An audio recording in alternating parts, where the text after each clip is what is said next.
Tonight, we're breaking down new federal health recommendations outlined by the president for pregnant women. President Donald Trump flanked by the nation's top federal health officials, raising concerns about what they say is a link between Tylenol use and the rise in autism diagnoses among young children. It's the latest development in a long-standing debate over the disorder. The claims raised by the president and Health and Human Services Secretary Robert F. Kennedy Jr. this afternoon, leaving pregnant women with a lot of questions. Yeah, the president warning that taking the pain relief and fever-reducing drug Tylenol during pregnancy and also folate deficiencies can lead to an increased risk of autism for unborn babies, allegedly due to the drug's active ingredient acetaminophen. But while this link has been debated in the medical community for several years, most experts in fetal medicine strongly disagree with the administration's claims. Our Chris O'Connell spoke with local experts before heading out to that breaking news in Burlington County. So taking Tylenol is not good. All right, I'll say it. It's not good. The White House today tackling the alarming rate of autism in children.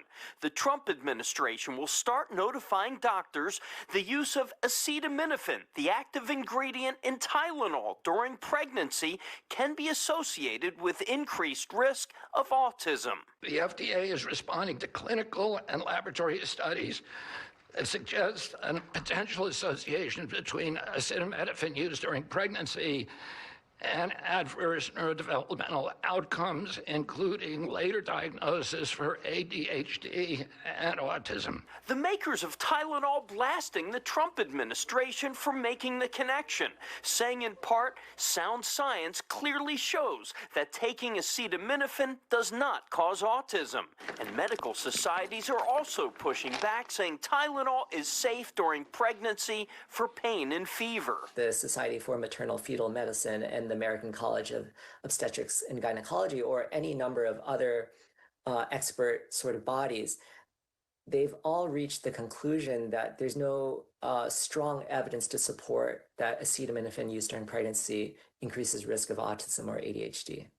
Dr. Brian Lee with Drexel's Dornsife School of Public Health specializes in how maternal use of medications affect children.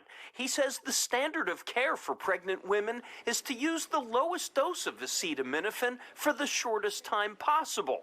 But with new guidance from Washington, he worries about patient confusion.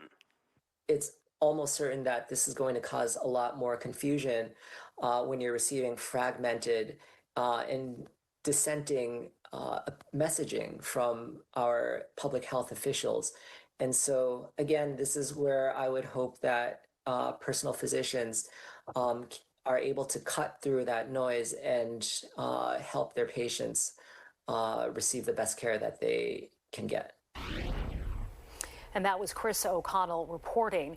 The FDA commissioner sending a notice to physicians about the use of acetaminophen during pregnancy today.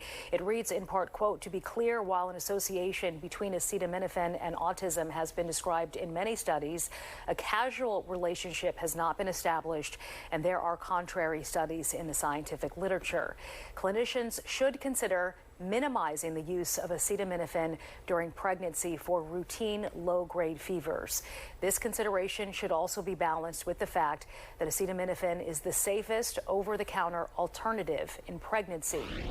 Pennsylvania Governor Josh Shapiro responding to the president's announcement, posting on X, quote, "Science shouldn't be partisan and it should rely on facts. The federal government is sowing misinformation and causing chaos. Here in Pennsylvania, we're going to follow the evidence so you and your doctors, not RFK Jr. and Donald Trump, can make the right decisions about your health care." Top doctors with the Trump administration also warning against over-vaccinating young children, saying in part, quote, "It's too much liquid, too many different things are going into that baby." The new guidance from the White House encourages spreading out vaccines, and the Food and Drug Administration says it'll seek approval of a decades-old drug, Licorovin, used to boost folate levels. Several small-scale, early-stage studies have suggested the drug may help treat autism symptoms in certain children.